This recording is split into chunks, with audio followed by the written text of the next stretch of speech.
Bakit Mr. Bato? Mr. Bato? What's up, JR? Hi, Will, SWG, Romeo. We're live na. Live na rin tayo dito sa TikTok. Madalas ito yung setup, JR. Ginagawa kong madilim yung room kapag mabilis lang yung stream. Para may vibes na ganun. And pagdating sa itsura ng feed, paiba-iba yung itsura ng room kahit papano. So it changes. Like, it's one of those few times na nag-iiba yung itsura ng stream room by way of light. Lagyan natin ng Benifam light. Yan. Yeah, wala na yung banners. Happy birthday to baby Zach from Romeo. Yeah, mag-birthday si Zach. Birthday niya today. Dude just turned 8, chat.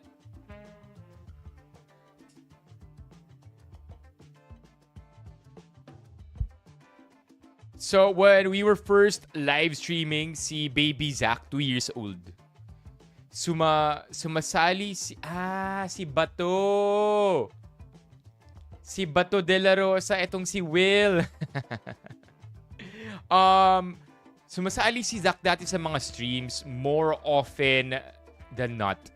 Dahil trip niya tumambay sa stream, naglalaro lang siya sa likod ng toys niya. Pero natigil yun nung nagsimula na akong mag-stream sa TikTok. Kasi, what's up, Pao Santos? Kasi sa TikTok, very, very strict. Kung di ako nagkakamali, below 18, bawal magpakita sa live stream. And they were flagging Zach as well. So kapag may bata sa stream, total, complete no-no yun.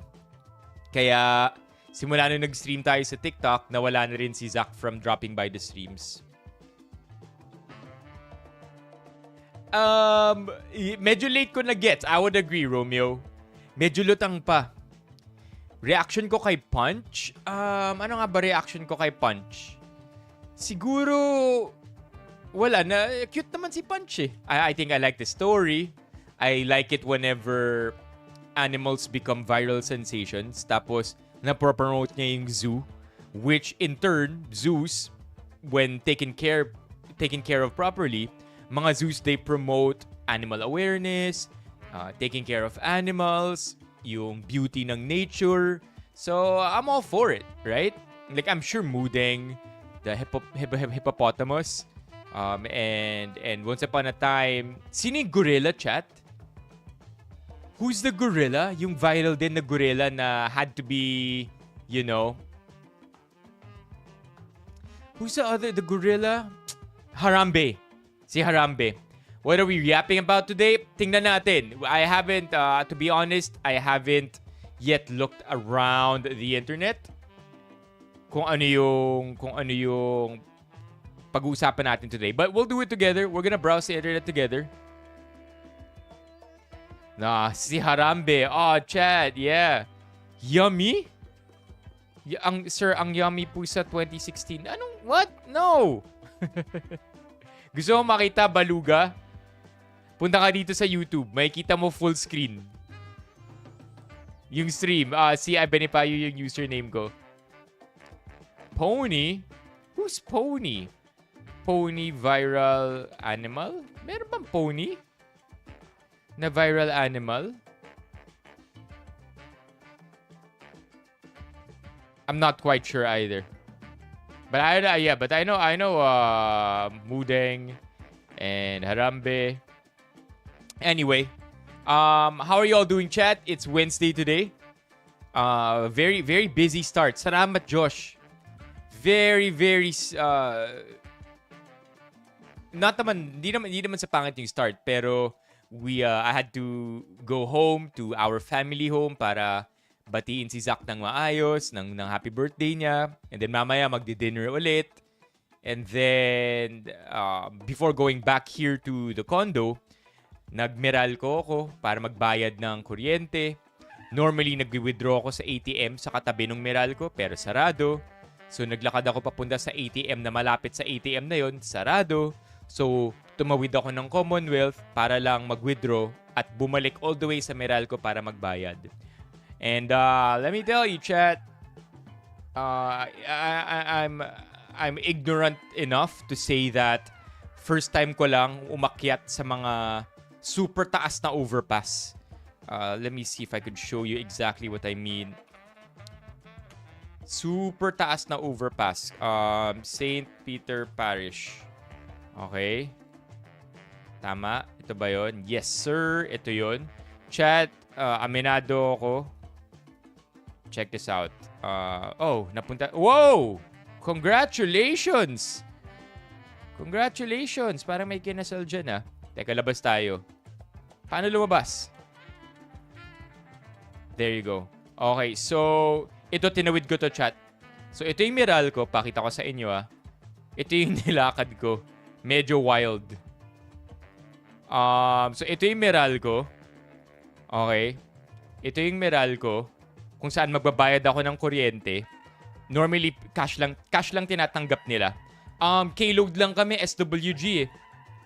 And K-load has a 10% service charge or online fee. Which is nuts, right? 10% is insane para bayaran mo. So, kumbaga kung kunyari nagbabayad ka 5,000 para sa kuryente, 500 will just go to the service fee. So, I would much rather take a side trip, go to Meralco, pay in cash, at least wala na yung service charge. So anyway, dito ako nagwi-withdraw sa Security Bank. Okay? I withdraw from Security Bank and then I pay Meralco. And in that way, nakakapag-park ako dito. Kanina wala namang ganyan. May naglatag lang ng mga talong kanina at prutas. Pero wala naman ganyan. So nagpa-park ako dito. And it's my excuse kasi nagwi-withdraw ako ng ATM. Hindi ko na kailangan ma-stress sa parking lot ng Meralco. Diba? Mukhang sarado sila this day, oh. Pati yung Security Bank sarado, eh. But anyway, that's where I withdraw, right? Pero ang nangyayari, kanina, walang cash yung ATM. So sabi ko, sige, fine. Willing ako maglakad. So iniwan ko yung kotse ko dyan. And pumunta ako all the way here, chat. Punta ako Union Bank, diba? Yan, Union Bank sa Convergys, sa building na to. Kaya, teka. Pakita ko sa inyo na may Union Bank talaga. Yan, see the sign? Union Bank up there. Punta ako Union Bank dito. Pila ako. Only for the guard to say, after like 3 people queued, na wala palang cash yung ATM. So wala rin. I don't know why. Wala pa naman payday. Diba? So sabi ko, saan ba yung may pinakamalapit na ATM dito? Sabi niya, sir, tawid kayo ng Commonwealth. Sa kabila, 5 yung bangko dito. So saan yung tawiran? Eto, pre. Chat, ito yung tawiran. Okay? Yan yung tawiran. And then, not only is it a simple overpass, but it's an overpass on an overpass. And end up, napunta ako dito, sa kabila. And then, totoo naman, maraming bangko dito. Dito ako sa PS Bank na pa-withdraw. ito yung stressful part, diba? Uy, VinFast to. Ito yung stressful para sa akin. So, nag-withdraw ako sa PS Bank, 350. Okay? Anong coffee shop? 3:50 p.m. nung nag-withdraw ako dito sa PS Bank. Sa isip ko, 4 p.m. nagsasara yung Meralco. So, pabalik, sobrang nagmamadali ako. And take note, I have to go back all the way here, right? And then tatawid ulit ako. Ay, wow. Wow, luma na to, ah. Lumang overpass to, ah. September 2017. What the hell? Anyway, and then I have to go all the way back to Meralco para magbayad. Nagmamadali. Pagdating ko sa Meralco, dun ko lang nalaman na 5 p.m. pala sila nagsasara. So, it was a stressful, like, I don't mind walking, honestly. So, the steps are cool. I'm fine. Wala rin akong, I didn't also care so much na makotse, medyo, it's polluted, right? Let's be real. I'm right beside a 10-lane highway, plus the other side, 20 lanes. So, hindi fresh yung air. I mean, sa naman sa Metro Manila fresh ang air, diba? Parang wala naman yata. But point is, na-stress lang ako dahil akala ko masasaraduhan ako ng Meralco. So the steps, the walking, sure, hassle, pero okay lang. But the stressful part was really the rushing, right? Ayoko naman tumakbo, like ayoko naman mag all out. I mean, like that wouldn't be aesthetic, you know what I mean? Like running in shorts, in Crocs, not aesthetic. Right? It's not a good look. Pero stress yung brisk walking, yung nagmamadali, maglakad. Buti na lang malamig dito sa Meralco. Kaya chill lang. End of the day, nakapagbayad ng kuryente. I'm all good. Naiwasan yung 10% service fee when you pay online. And that's true. 10% talaga. 10% yung service fee, medyo malala. Okay. Anything you want to talk about, chat? Before we dive straight into the read-through? Anything na nangyari in the last 24 hours? Parang wala naman, no? Parang wala namang mainit na balita in the last 24 hours. I don't recall anything happening in the last 24. But at the same time, di ko rin naman sinilip yung Reddit that much last night. Is there anything you want to talk about? Or are we gonna dive straight through? What? No. Akala ko legit yun. Yung kay Hidilyn, yung lifetime free and gas incentive. Parang totoo naman. Yun yung nabasa ko. Nabasa ko na funny. Funny na lifetime gas incentive, pero hindi ko alam na fake. Fake? Like, hindi pala to legit? Yung yung free gas? Hindi binigay? For real? Drawing lang. Ito sabi sa PepPH. Basahin natin to. That would suck. Lifetime free fuel incentive. Di ba Petron to? Drawing lang. After winning the Philippines' first Olympic gold medal, weightlifter Hidilyn Diaz has promised several incentives, including lifetime free fuel. Okay, let's read. Isa sa napagdiskitahan. Wow, lalim nun ah. Isa sa napagdiskitahan ng ilang netizens ngayong dumadaan tayo sa krisis dala ng pagtaas ng langis ay ang first Olympic gold medalist na si Hidilyn Diaz. Isa sa premyong ipinangako kay Hidilyn nang nasungkit nito ang gold medal sa weightlifting noong 2020 Olympics ay ang lifetime free fuel mula sa isang independent oil company sa ating bansa. Kaya ang iniisip ng ibang mga kababayan natin, hindi siya maapektuhan. Sa isang Facebook account ng isang grupo ng riders at vloggers, may isang Kuya Oma na nag-emote para kay Hidilyn. Sabi nito, habang maraming Pilipino ang napapakamot na lang sa ulo sa tuwing tumataas ang presyo ng gasolina, may isang tao, my God, F-ads, dude. F-ads. Asan na yun? May isang tao sa Pilipinas na hindi kailangan mag-alala. So Phoenix Petroleum, ang kanilang regalo, free lifetime fuel. Ibig sabihin sa tuwing daraan siya sa isang Phoenix, libre. Okay. So where's the part where it says it's fake? Ang dami nag-react at napapasana all. Marami rin nang nagtanggol kay Hidilyn na napaghirapan daw nito ang swerteng natamo. Pero drawing naman talaga ang lifetime na fuel supply. Hanggang doon na lang muna at baka may mambash pa sa amin pag-take up nito ngayong napaka-crucial na panahon.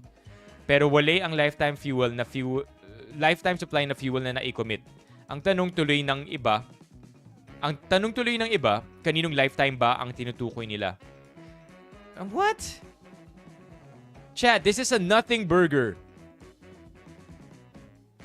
This is not verified. Wala naman nag-verify nito ah. May nag-verify ba? Parang wala namang nag-verify. Yeah. I mean, napaghirapan nyo to. That's out of the question. Pero parang wala namang verification na drawing lang other than hearsay.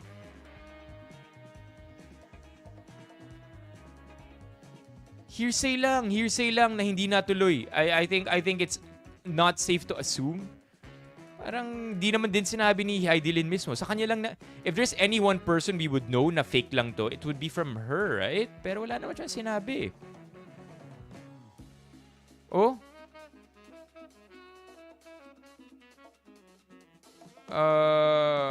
Drawing naman talaga? What?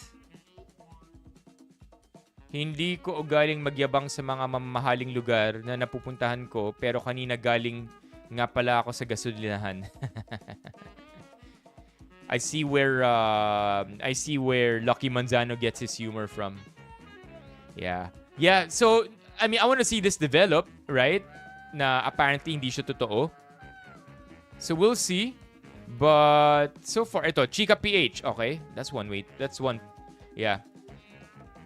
Lifetime free fuel incentive ni Hidilyn drawing lang.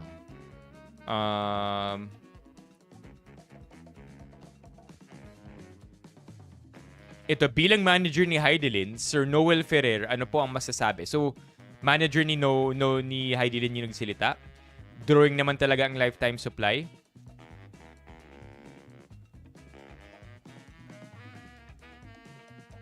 Ooh.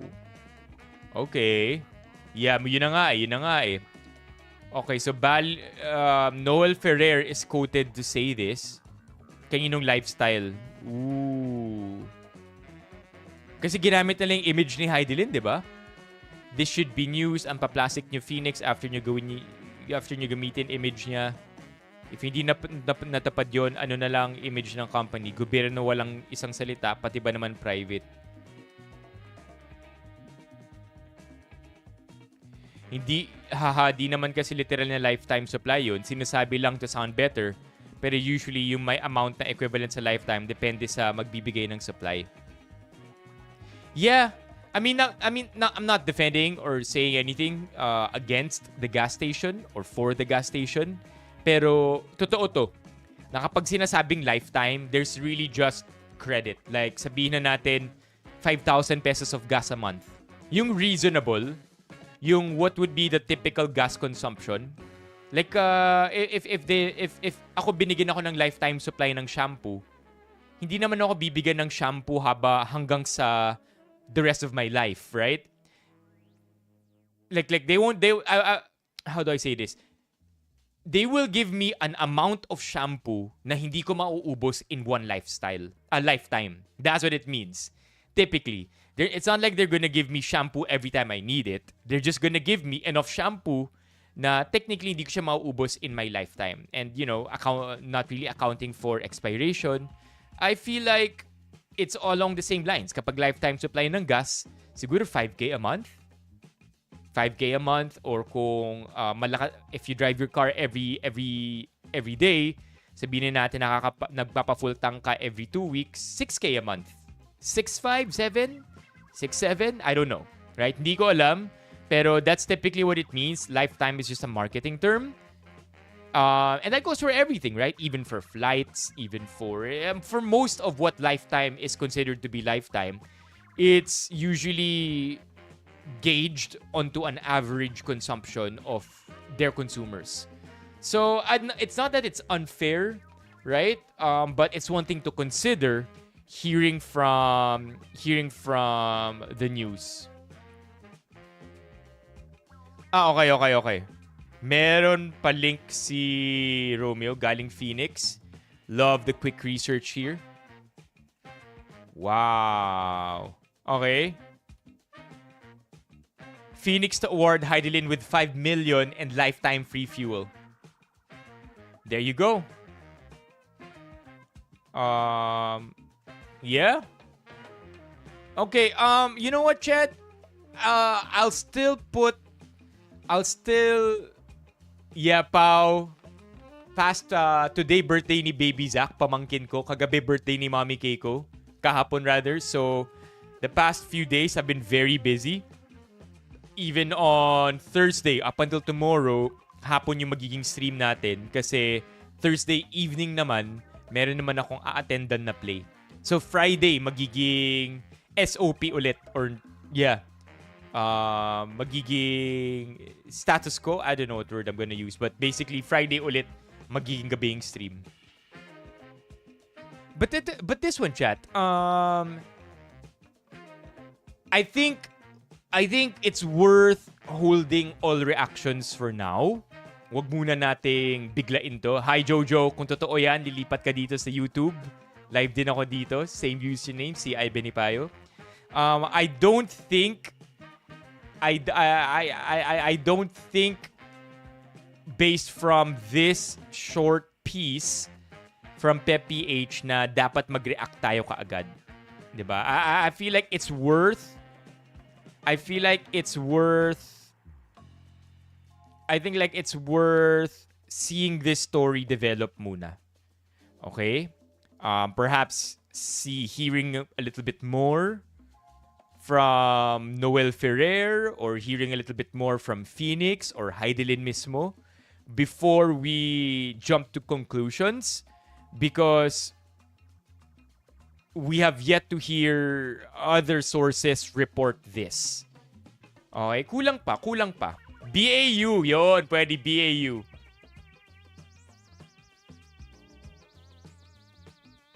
Ito? 5 million? 5-year supply? Yeah, so ano to? I feel like it's still worth considering, right? Na tinupad naman ng Phoenix yung end nila.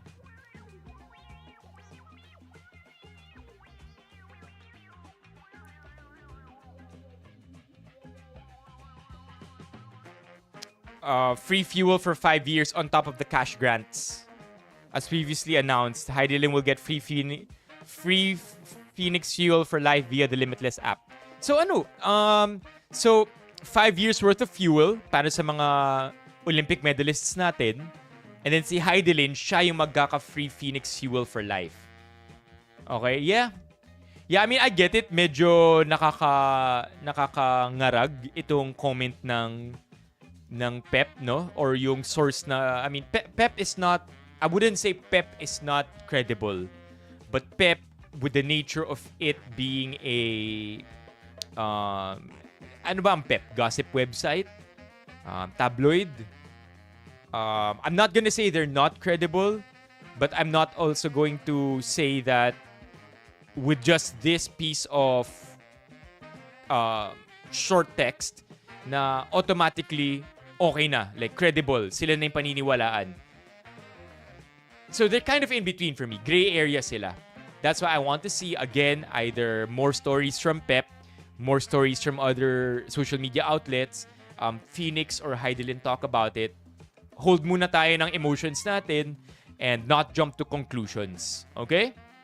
Kasi we don't wanna be like this, right? Na easy to rage bait. Tang ina nyo, Phoenix, ang pa-plastic ninyo. Diba? What? And then, diba? So, I don't know, man. So, wag muna. Let's wait for this to develop.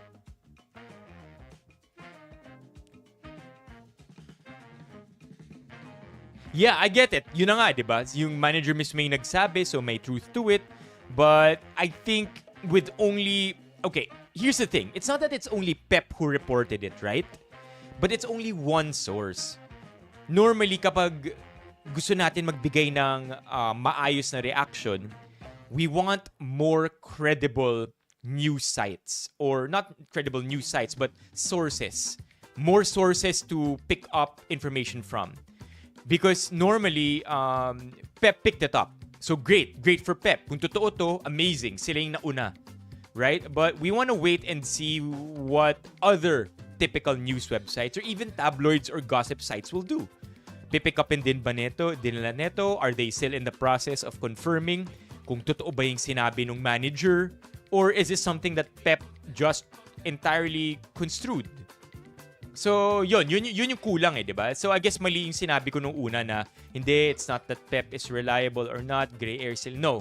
We need just more sources, not just one. And that goes for any kind of news, okay? That's very, very wise moving forward, chat. Hindi lang patungkol kay Hidilyn, hindi lang patungkol sa free gas niya, but for everything that we hear. Like, lalo na pag-breaking news, or big deal, or issues, we want more than one source. We want cross-verification. We want corroboration across different kinds of websites and sources para maging mas sulit yung reaction natin. Kasi sayang naman magalit from one source, diba? So, I don't know. I guess it's just a practice. A good practice to have. The only exception to that rule is Ogie Diaz. Uy, Ogie Diaz gets it wrong, to be honest. At times, may mga mali na rin si Ogie Diaz.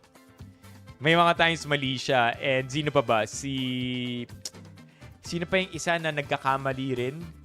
What's his face? Cian Gaza. Christian Gaza. Si Christian, Cian Gaza, nagkakamali din yun. Christopher Min also. I mean, aren't they? OG. Alright. Thank you. OG Diaz.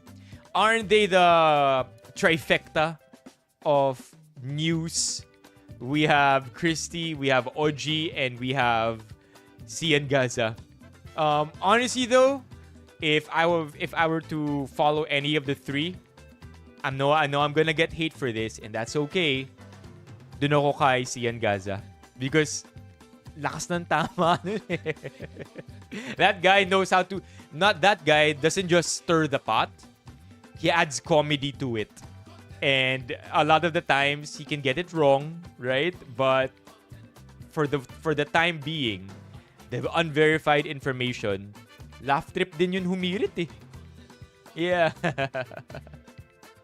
Yeah. And sa alam ko... Oh, thank you, Bok. Biels, what's up? Sa alam ko, yung mga news sources, mga gossip sources na to, sina OG, si Christy, si Cian Gaza, I think hindi ako nagkakamali because it's their business. They also pay for credible sources of chismis. Kaya, ano yan? Kaya, I don't know. I feel like it's an entire business for them.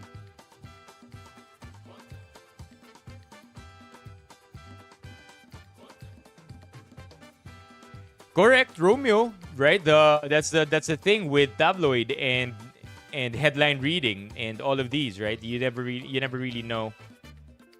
Uy! Magkasunod lang kami ng birthday ni Hidilyn. Oh my God, I feel honored. Okay. That was a good topic. What else you want to cover, chat? Anyone else wanna cover anything? Ito, potato corner food container found with banned chemical in Taiwan. What is this? Taipei, a batch of cylindrical paper boxes from the Philippines used for packing... Ano yung balo? Valo? Nice! Naglalaro pala si Bok. Used for packing potato chips was recently stopped at the border because the boxes contained a banned chemical. The shipment of 560 kilos of container... That's a lot of containers, chat. Just imagine how light one of these is. I would say isang ganito siguro nasa 10 grams. Right? We are talking about 560,000 grams. So we're talking about 56,000 containers, more or less, supplied by Starkson Packaging Inc. were found to contain optical brighteners which are banned for use sa FDA ng Taiwan. They will face enhanced inspections with sampling rates raised to 20 to 25% of shipments, noting it was the company's first violation in 6 months. So I don't know where the issue is here. Is it Potato Corner's fault? Of course. I mean, one would say yes. Accountable sila for their entire supply chain. And they're a big enough business to know what they're doing. So yes, they should be accountable for it. At the same time, gusto ko lang din malaman where in their supply chain nagkamali. Was it from their supply side? Do they manufacture their own containers at this point? Bakit ngayon lang sila na nagkaroon ng violation in 6 months? Diba? Why? Why just now? So what happened? I think, again, another developing story.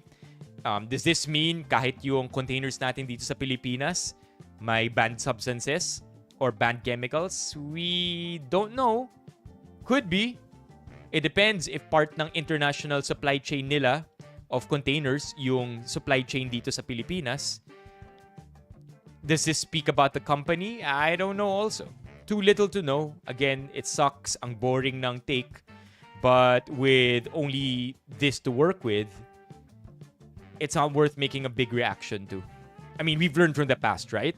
Natuto na rin tayo sa Pancit Canton na binan din yata sa Europe or sa Jufran na binan sa US. Remember that? Remember that, chat? Yung Jufran na or UFC ba yan na bawal na sa US kasi may banned chemical yung ketchup natin. It's they're isolated cases, in short. Isolated cases that get resolved rather quickly and happen because of oversight. Yun, Mang Tomas pala, hindi yata UFC. Pero alam ko pwede na ulit eh. Like, they just had to, of course, prove na malinis na yung batch of products going into the US. 1. And 2, siguro, paid fines. And 3, showed that they're holistic with their system.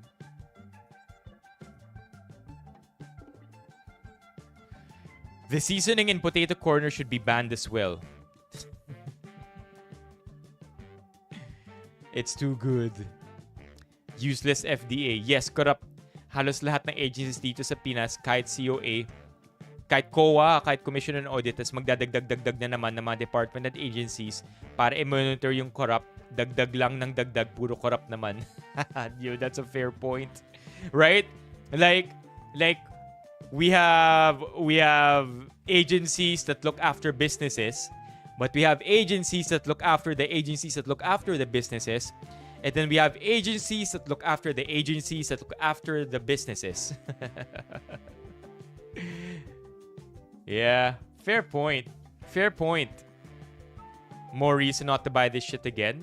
What? Ayan o. Sistema. Kung puno ng Pancit Canton, TJ Hotdog Tocino, at ngayon eto, lahat na lang cancer.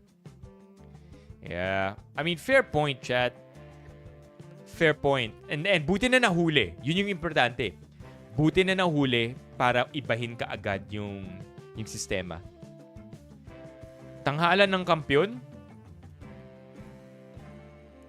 Yesterday, may nahimatay.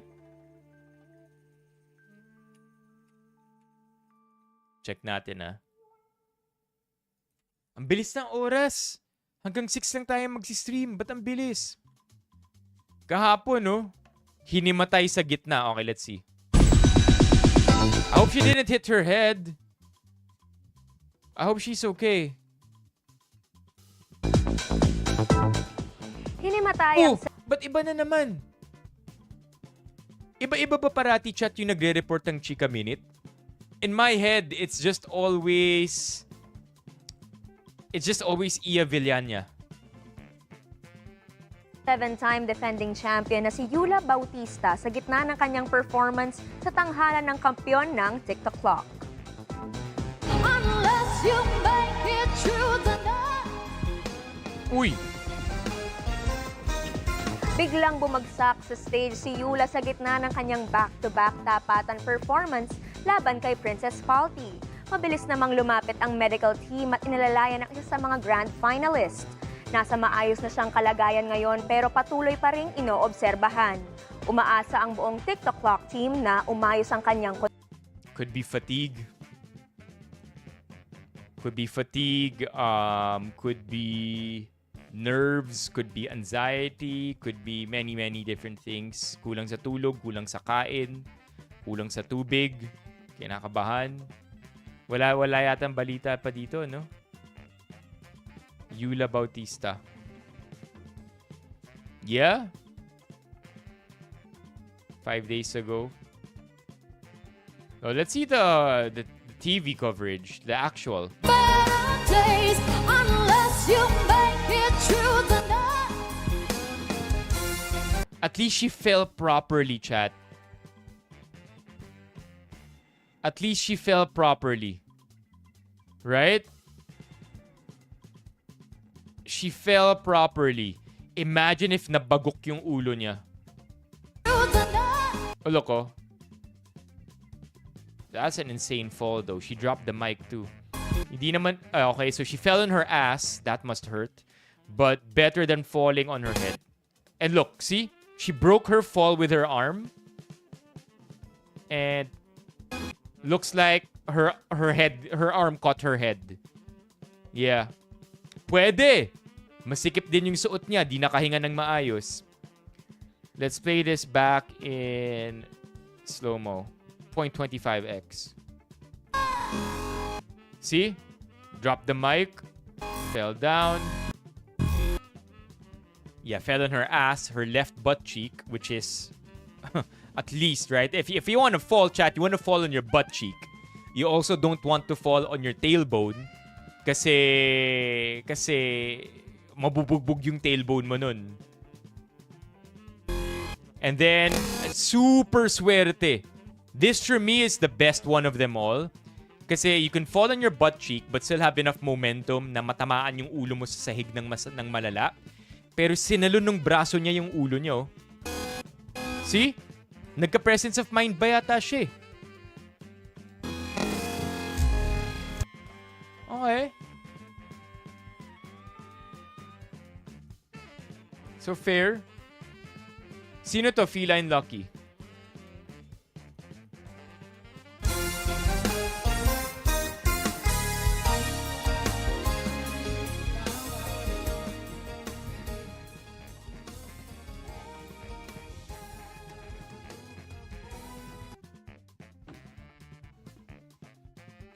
Why is everybody's reaction to hold the head right away? Hindi ba medical team dapat yung pinapagalaw sa ulo? I mean, kung medical team to, then sure. Pero normally, di ba hindi dapat ginagalaw yung ulo or yung katawan? Ina-assess muna yung situation bago galawin. Ni-raise ka agad yung ulo. Okay. Medical team naman. So, they know what they're doing. Itong naka-black mukhang medical team. Yung naka-green kasi yung parang nagtaas ka agad ng ulo, eh. Parang walang ID. But it's okay, again, kung medical team to, then I'm wrong 100%. Yep. I recommend kay Kuya Kim to do a WWE, keep her as champ, let her rest, but get an interim champion. Yeah? But si Kuya Kim, siya yung nagde-decide nito? Okay. Okay, what else you want to talk about, chat? Nothing, no politics first. I'm just tired of politics right now. I'm tired of politics, especially with me being heavily invested also sa Iran war. Masyado pa akong umay. Parang I don't wanna talk about all these things first. Hi, June. Gas prices are nuts, right? Whoa, this is nuts. NBI reveals... Kakasabi ko lang, wag politics, diba? So let's just read the headline here. NBI reveals that the retired general from PMA class of 75 was the one who hired the 18 fake former Marines. Damn! Kung di ako nagkakamali, current gas prices, Manila. Let's see. Oil Watch as of March 10. Ito, Petron. Diesel is at 70. Holy shit. Gas, 108? Nah, I don't think so. There you go. Ito. Diesel, 77. Regular gas, 65. Mas mahal na diesel. Whoa! Oh my God, chat. Mas mahal na ang diesel. Mas mahal na ang diesel kaysa sa gas. Weird times, chat. Weird times. Itong Caloocan, umaabot na ng 108. Ang gaas. Gaas yung 108.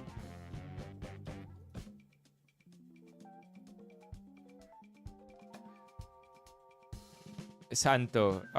Dagupan. 77 ang gas. 77 ang diesel, 64 ang gas. Chat. Grabe. Ang gas. Okay, what else? Okay, so that's from Chica. Happy anniversary to that flight to The Hague. Okay, vloggers na nakilala sa pagtulong sa homeless AFAM. Hindi binigay ang donations. Scammer Carrie Lane Abad, almost 600k followers. What?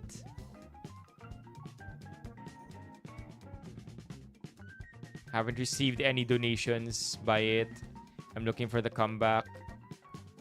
Wow, more scammer vloggers, huh? Sino to? BJ Pascual Passport. The passport process is meant to be uniform for all citizens. So when special arrangements appear to be made for celebrities like bringing their own light, it sends the wrong message. Fairness and public service should never depend on status or popularity. Most Filipinos simply follow the rules and go through the same process without exception. That's exactly how it should be. Public institutions earn trust when they treat every citizen equally, not when privilege quietly enters the room. Was this taken at the DFA? DFA ba to?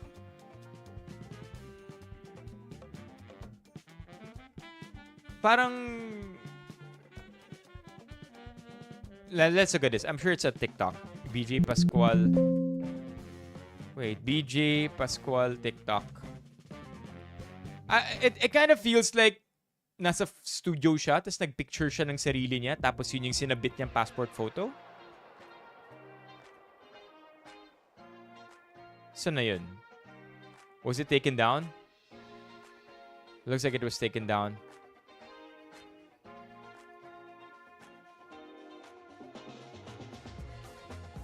Na-delete na. Then I'm sure it's BJ Pascual Passport.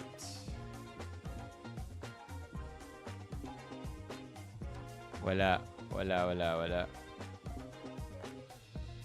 Ano to? Christina Hermosa is an angel now. That's how bad it is? This new one? This one, kasi it's many levels. Professionalism. Okay. I remember this one. That's why it looks so familiar. Ito yung siniraan ni BJ Pascual si Denise Julia. And then siniraan din yata ni... Financial. Anyway. Ni Kila Kush. Okay. I don't know. Right. Got you, JR. Got you, Romeo. So, basically, ano to? Parang mali. I mean, like, parang mali. It is wrong. Like, I'm definitely against this. For me, my point naman yung nag-share. Deleted na din yung reels. What if nga naman ordinary people, allow ba nila? Dapat pati DFA ma-call out. Hindi ko naman napapanood to, pero seryoso ba na nagvi-video pic siya sa DFA? I mean, ang documented naman pati raw pic ng passport photo. Bawal ka nga mag-take ng pic sa DFA eh. Kasi I remember one time, nagtaas ako ng cellphone to check an angle.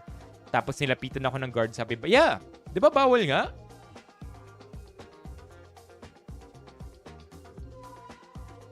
Oo nga, no? BJ and the DFA. Improve na lang nila yung equipment nila. I think that's a valid take. Right? If we're so disappointed by our passport pics, why don't they just set up a good photo booth? or only retakes until we're happy. Yeah, I normally don't care, chat. Yung picture ko sa driver's license ko ngayon, naka-headband pa ako. Oh, man. Like, I can show you. I think I can show you just a photo, right? I think that's safe. I can show you my photo, just the photo. I mean, after all, ito naman yung ginawa nila. Right? Like, chat, do you think that's safe? I don't show you anything but the photo itself. I mean, after all, nakapost naman tong mga to. They posted it themselves. So, I guess it should be okay. Do I have a passport? I know we talked about this last time. But I thought about just censoring everything else. Passport. Current. Ito yung passport photo ko eh. Let's see. Took a screenshot. Hold on, taking a screenshot. I'm gonna zoom it in so much more para... Yan. Alright, chat. This is me.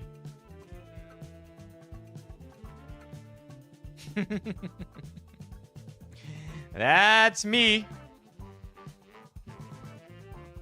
It is what it is, man. Okay.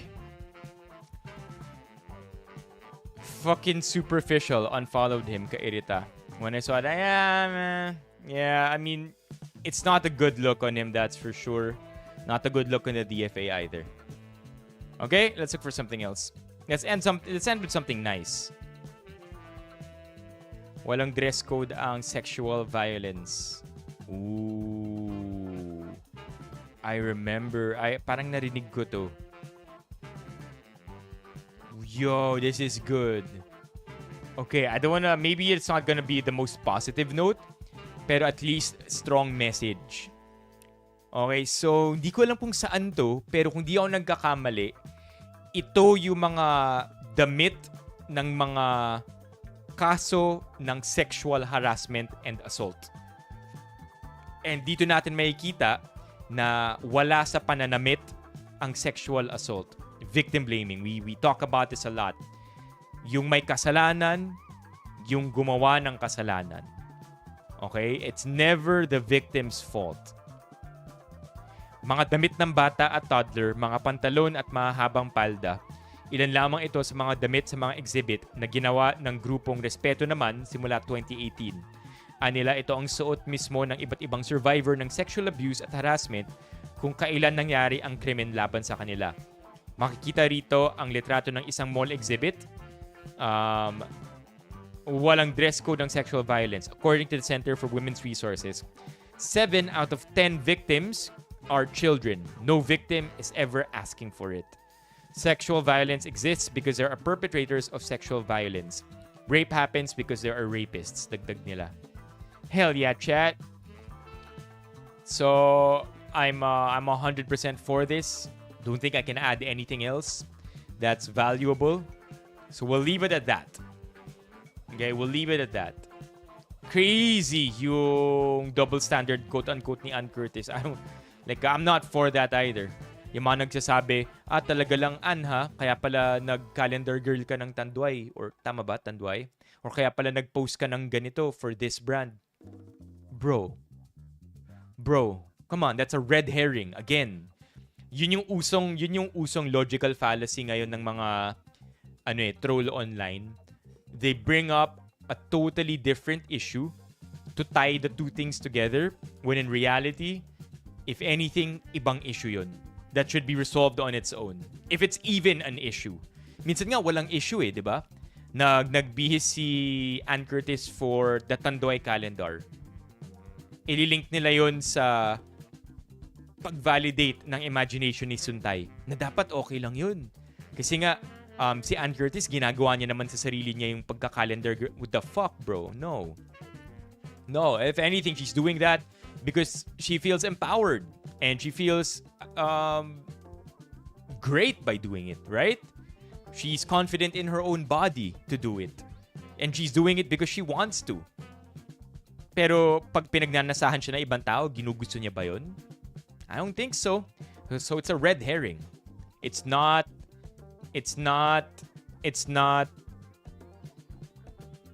fair to create that argument. May nakita akong post na nakakaseduce daw pala yung kampanerang Cuba. That's funny.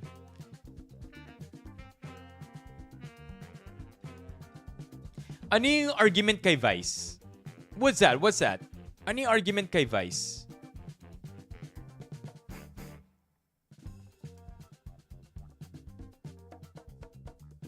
Ano yung Tio Moreno? Nabasa ko yan. Yung sa sauna, and then there were shit stains on the sauna. What's that all about, chat? If it's I'm not gonna talk about it if it's media that isn't supposed to be available. But that was weird, man. The shit stains thing. I didn't even bother reading more about it. And pinadala ni Ralph.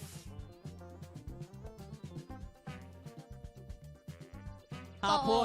Tropa, marami ang nag-aabang at nagtatanong, kamusta na daw ang kampyonato Oh, nice. si Eula Update. Bautista. Narito na po ang mga sumunod na nangyari. Panoorin po natin. Kailangan ni Eula.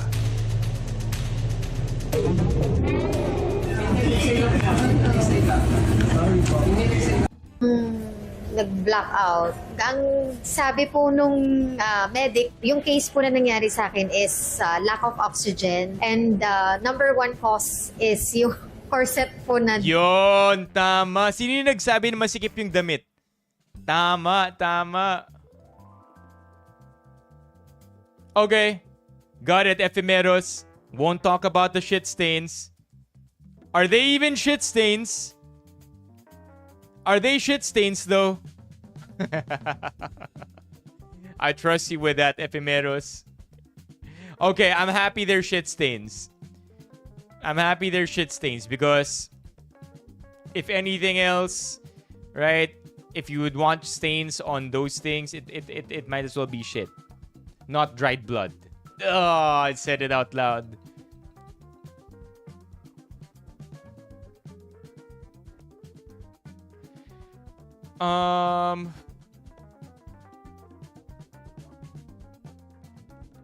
Okay, yung Vice Ganda. We can end with this one. Yung kay Vice Ganda. Paano kaya kung nag-vote na rin si Jessica Soho?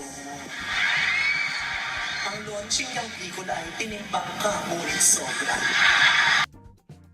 Ano yun? Paano kaya kung nag-vote na rin si Jessica Soho? Okay. Ang launching ng pelikula ay tinimbang ka, ngunit sobra. 12 years ago. Napanaginipang ko nga rin yan si Jessica Soho nagpapatimbang. Nakakatawa na nagpatimbang. What was the beef? What was the beef with Jessica Soho? Bakit niya binabash si Jessica Soho or ginagawa siyang butt of the joke?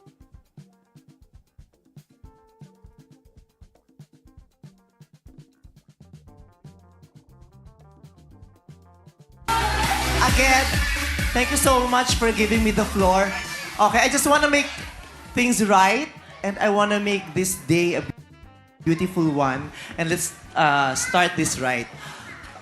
Okay, alam naman po natin yung mga issue, di ba? Bar show. Sabi na to sa aking issue. Basta nag-sorry siya. Pero bakit niya ginawa ng gano'n na content si Jessica Soho? May ano ba? May beef ba sila dati? 12 years ago? And bakit binibring up ito? Kasi ginawa ng joke ni Vice? For the punchline? So it's comedy. So it's comedy, right? It's not out of malice. Like there's a fine line in comedy. We've talked about this before. To attack Anne through Vice gets JR. We've talked about this before, chat. Comedy, social contract, what allows comedians to say shit that they say. Is it acceptable? Is it not? Is it too much?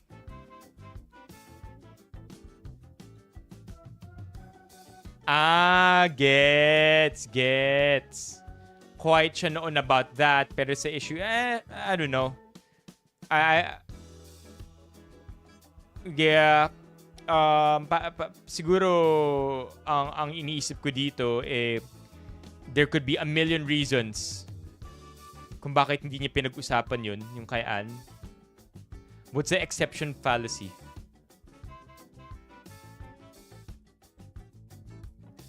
Doesn't negate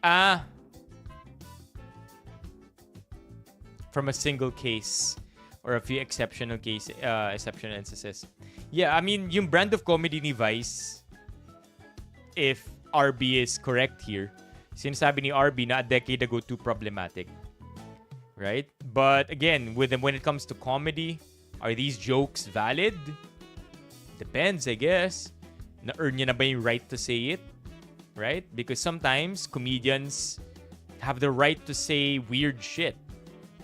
Sometimes they don't. Sometimes they've earned it. Sometimes it hasn't yet been given to them. So I don't know. I don't know the context too much when it comes to Vice making that joke from 12 years ago. Mocking someone's appearance. That's a very tricky one, to be honest, RB. Kasi siguro kung magkaibigan sila,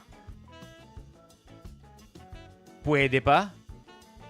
Like, you know how kapag kasama natin yung barkada natin and then we make fun of each other, even in front of people we don't know? Sure.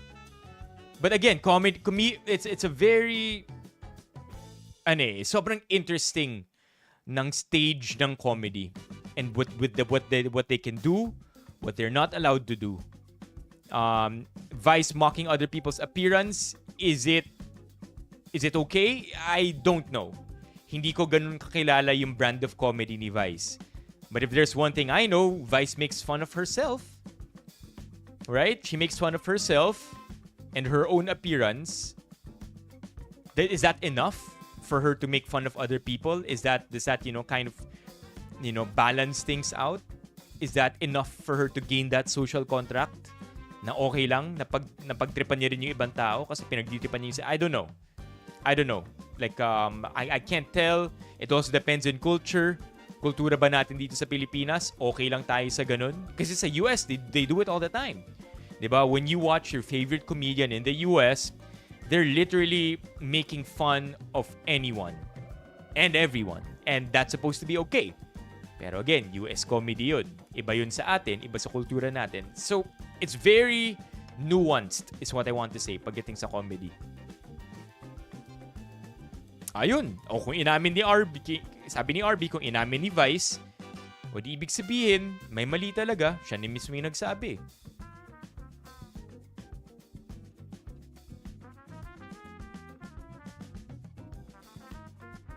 Yeah. Anywho, chat, we're a little overextended. But, again, we will have an afternoon stream tomorrow because I do have a show to attend in the evening. Check ko lang kung anong oras yung show sa gabi. Give me one sec here, chat. The show tomorrow...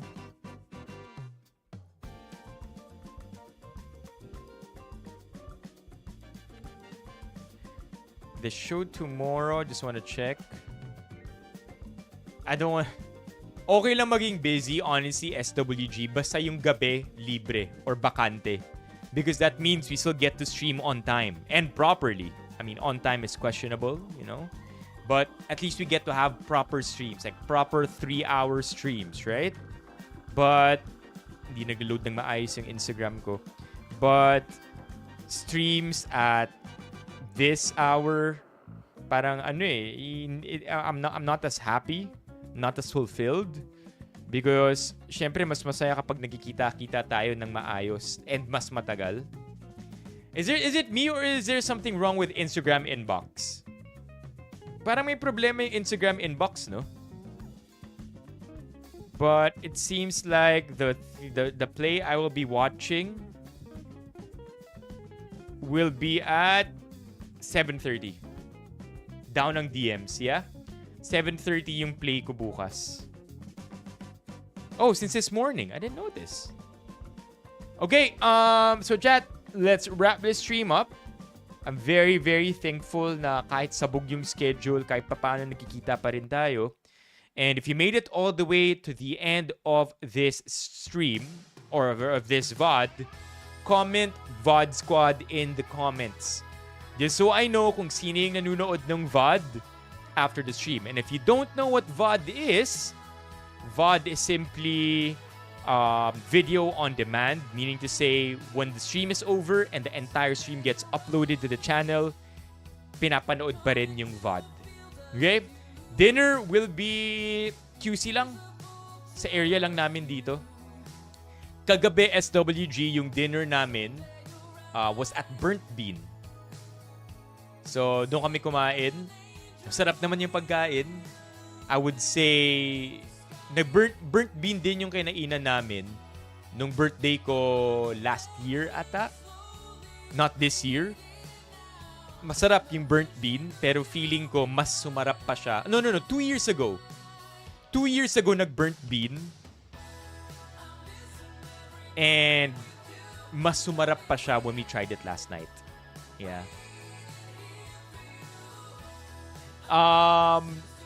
So tonight, dito lang din sa QC.